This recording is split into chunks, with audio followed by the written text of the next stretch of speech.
स्मृति ईरानी ने एक बड़ा बयान दिया है कि जो पीरियड्स के टाइम पे पेन होता है उसमें छुट्टी नहीं मिलनी चाहिए। जबकि अपोजिशन वाले कहते हैं कि ये केरला के अंदर और बिहार के अंदर प्रस्ताव पास हो चुका है कि यहाँ पर भी पूरे देश के अंदर ये होना चाहिए कि पीरियड्स के टाइम पे जो क्रैम्प आते हैं, जो पेन होता है, उस समय लेडीज़ को 1 या 2 दिन की छुट्टी मिलनी चाहिए, वर्किंग वुमेन्स को। लेकिन ये पूरा मुद्दा ही मुझे तो फालतू का लगता है और फालतू का बवाल लगता है, क्योंकि ये जो पीरियड्स है ये एक नेचुरल प्रोसेस है। ये कोई अननेचुरल प्रोसेस नहीं है कि हमारे साथ आज ही हुआ है। बरसों से ये एक नेचुरल फिनानिमा है जो चलता आ रहा है, एक नेचुरल प्रोसेस है। और जैसे नेचुरल डिलीवरी होती है ऐसे ही नेचुरल पेनलेस हमारा पीरियड होना चाहिए, उसमें किसी भी तरह का दर्द नहीं होना चाहिए। मुझे तो बड़ा अजीब लगता है कि पहले प्रॉब्लम क्रिएट करो और फिर उसका समाधान ढूंढने के लिए छुट्टी पैदा करो कि अब हमें छुट्टी चाहिए। ये पीरियड्स का पेन तभी आता है जब हमारा लाइफस्टाइल ऐसा हो जाता है कि जहाँ पे कोई एक्सरसाइज नहीं है, कोई किसी तरह का फिजिकल एक्टिविटी नहीं है। अभी पिछले दिनों मेरा 2 स्कूलों में जाना हुआ और दोनों स्कूलों में जो बच्चियों से मेरी बात हुई तो 99% बच्चियों को ये पेन पेट के अंदर होता है, क्रैम्प्स आते हैं, दर्द होता है, कमर में दर्द होता है।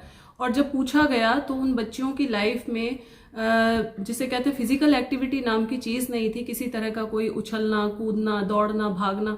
और ये हो क्यों रहा है? क्योंकि हम देखते हैं कि चारों तरफ जो पार्क हैं वो अनसेफ हो चुके हैं। हम 7th क्लास की बच्ची को पार्क में खेलने के लिए नहीं भेज सकते। किसी के ऊपर भी विश्वास नहीं रहा, फेथ खत्म हो चुका है, घर में बच्चियां सेफ नहीं हैं। और ये एक बड़ा ज्वलंत मुद्दा है कि हमारे घर की बच्चियां 13 साल से ऊपर फिजिकली एक्टिव नहीं हैं, इसलिए उनको पेन हो रहा है। अब हम उसके सॉल्यूशन के ऊपर जाने की बजाय एक दूसरे को क्रिटिसाइज करना शुरू कर दें कि ये तो स्मृति ईरानी ने बहुत गलत जवाब दे दिया है, औरत ही औरत की दुश्मन बनी बैठी है। मुझे तो ये पूरा का पूरा बवाल एकदम फिजूल लगता है कि जब हम प्रॉब्लम को क्रिएट ही नहीं होने देंगे, बच्चों को फिजिकल एक्टिव रखो, उनको पेट में दर्द होगा ही नहीं। आप 9 के 9 महीने लेडीज को एक्टिव रखो, उसको बच्चा सिजेरियन होगा ही नहीं। अब हम प्रॉब्लम या तो पहले क्रिएट करें, और क्रिएट क्यों कर रहे हैं? पेन हो रहा है तो मेडिसिन खा रहे हैं। अभी इस मेडिसिन के ऊपर भी बैन लगा दिया है इंडिया के अंदर। बहुत अच्छा कदम उठाया है कि पीरियड्स के टाइम पे जो पेन होता है उसके लिए एक टैबलेट होती है, उसका नाम है मेफ्टाल, जिसके ऊपर अभी फिलहाल में बैन लगा है। और इसको लेने के बाद वॉमिटिंग फीलिंग होना, क्रैम्प्स आना और ज़्यादा बढ़ जाते थे। और ये मैं देखती हूँ, मेरे पास बच्चियाँ आती हैं, कहती है जी पूरा 5 के 5 दिन हमें ये 2-2, 3-3 खानी पड़ रही थी, जिसकी वजह से हार्मोनल डिस्टर्बेंस की प्रॉब्लम और ज़्यादा बढ़ती जा रही थी। तो कहीं ना कहीं मैं ये कहूँ स्मृति ईरानी का जो स्टेटमेंट है कि इस टाइम पे किसी तरह का नेचुरल सिस्टम है, छुट्टी की ज़रूरत नहीं है, मैं इसके फेवर में हूँ, पूरी तरह से उनका समर्थन करती हूँ। और हर बच्ची के लिए मेरा संदेश यही है कि 1 घंटे के लिए अगर आप फिजिकल एक्टिविटी करते हैं, किसी भी तरह की, आप रस्सी कूदते हैं, पार्क में जा कर के जॉगिंग करते हैं, आसन प्राणायाम करते हैं, तो ये पेन भी नहीं होगा और मेरी माताओं बहनों की जो डिलीवरी है वो भी नेचुरल होगी।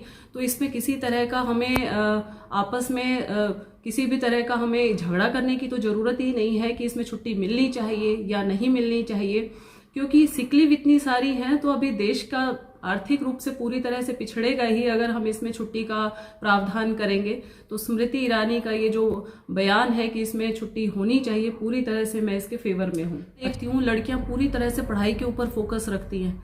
बचपन से हमने उन्हें यही सिखाया है कि आपको पढ़ना है, और वो पूरी तरह से अपने आप को रूम में बंद करके रखती हैं। हार्मोनल चेंजेस उनके अंदर होते रहते हैं। पीसीओडी, पीसीओएस की प्रॉब्लम आपको नहीं पता, आज 99% लड़कियां इससे सफ़र कर रही हैं, जहाँ पे पीरियड्स की प्रॉब्लम की वजह से उनको बॉडी में बहुत सारे हार्मोनल डिस्टर्बेंस हो रहे हैं।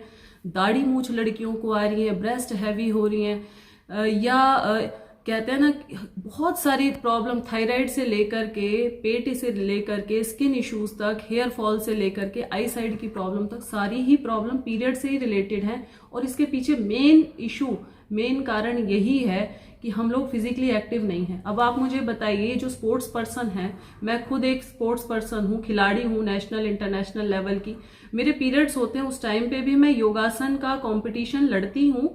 और ये अननेचुरल नहीं होता है कि भाई हमें पीरियड्स हो रहे हैं तो हम कोई काम नहीं करेंगे, हम घर में बैठे रहेंगे। जबकि आप घर में बिस्तर के ऊपर बैठोगे तो आपको ये प्रॉब्लम और ज़्यादा बढ़ेगी, कम नहीं होगी। अगर आप पीरियड्स के टाइम पे थोड़ा मरकट आसन, कटी चालन है, अनुलोम विलोम है, मेडिटेशन है, सेतुबंद आसन है या बटरफ्लाई है, इसको अगर आप करते हैं तो आपका पेन अपने आप ही ठीक हो जाता है। किसी भी तरह की आपको दवाई खाने की जरूरत ही नहीं पड़ती है। इसलिए मेरा सभी माताओं से, बहनों से यही रिक्वेस्ट है कि इस पेन को या सिजेरियन डिलीवरी को अपने जीवन का एक अंग बना करके ना मान ले कि ये तो मेरे एक जीवन का अंग हो चुका है और अब मेरा ये दर्द जिंदगी के साथ ही जाएगा, या जब आपके पीरियड्स खत्म होंगे तभी बंद होने वाला है। जिन भी माताओं बहनों को ये पेन हो रहा है, योग प्राकृतिक चिकित्सा का 7 दिन का कोर्स किसी भी नेचुरोपैथी सेंटर में जाकर के आप कर लें, इसको सीख लें, बॉडी को डिटॉक्स कर लें और प्रतिदिन 1 घंटा मेहनत करने की आदत डाल लें। हमारे यहाँ एक बड़ी अच्छी कहावत होती थी, मर्दों को कस्सी और औरतों को चक्की जरूर चलानी चाहिए। अगर नहीं चलाएंगे तो आप बीमार होंगे ही होंगे। लेकिन अब ना तो मर्दों की कस्सी रही ना औरतों की चक्की रही, तो मुझे बताओ कि ये पीरियड्स का पेन क्यों नहीं होगा।